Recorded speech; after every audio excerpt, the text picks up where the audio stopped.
জুৰিয়াৰ দক্ষিণ কলাডুবাত চুৰিকাণ্ডৰ ঘটনা। দক্ষিণ কলাডুবাৰ চুইচ গেট বজাৰত দিন দুপৰতে সংঘটিত হয় চুৰিকাণ্ডৰ ঘটনা। বেংকৰ গ্ৰাহক সেৱা কেন্দ্ৰৰ পৰা চোৰে লৈ গ'ল ৭০,০০০ টকা। গ্ৰাহক সেৱাৰ কেন্দ্ৰৰ সহকাৰীজন বাহিৰলৈ যোৱাৰ সুযোগতে চোৰে লুটি লৈ গ'ল ৭০,০০০ টকা।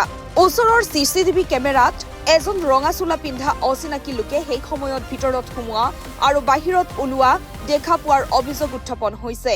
বেংকৰ গ্ৰাহক সেৱা কেন্দ্ৰটোৰ স্বত্বাধিকাৰী মেহেদী আলমে খুটিৰপাৰ আৰক্ষী পহৰা চকীত এজাহাৰ দাখিল কৰিছে। আৰক্ষী ঘটনাস্থলীত উপস্থিত হৈ তদন্ত আৰম্ভ কৰিছে। IPP স্বত্বাধিকাৰী কেন্দ্ৰৰ স্বত্বাধিকাৰী মোৰ সহকাৰী এজন আছিল, তেখেতৰ নাম অৰ্জুন ঘোষ। তেখেতে CSP চলায়। হঠাৎ তেখেতে ফোন কৰিছে যে মোক অৱগত কৰিছে টকা ৫০,০০০ টকা আছিল, মোক কেছ দি থৈ গৈছিলোঁ ৰাতিপুৱা আৰু ২০,০০০ টকা কাষ্টমাৰে দি থৈ গৈছে ডিপজিট কৰিবলৈ। টোটেল টকা হ'ল ৭০,০০০। তেখেতে টকাটো থৈ গন্তি কৰি তেখেতে পেচাব কৰিবলৈ যায়। লগে লগে অনুমানিক আধা ঘণ্টামান ভিতৰতে হ'ব। পেচাব কৰি আহোঁতে মাইকীজনী এখন লগ পালে যে একাউণ্ট খুলিবলৈ কি কি ডকুমেণ্ট লাগে। তেখেতে কৈছে পান কাৰ্ড, আধাৰ কাৰ্ড, ATM, মোবাইল নম্বৰ এইবিলাক লাগিব। কথা পাতোঁতে অলপ টাইম লেট হ'ল। লেট হোৱাৰ পিছত আহিছে, আহি পেলাই চালে যে টকা নাই ৭০,০০০। কেছ কাউণ্টাৰ ভঙা আছে।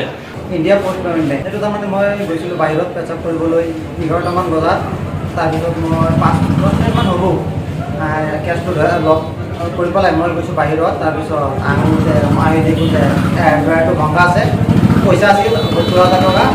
তাৰপিছত বাহিৰত কেছত পইচা নাই। জুৰিয়াৰ পৰা আছিকুৰ ৰহমানৰ প্ৰতিবেদন, দি নৰ্থ ইষ্ট।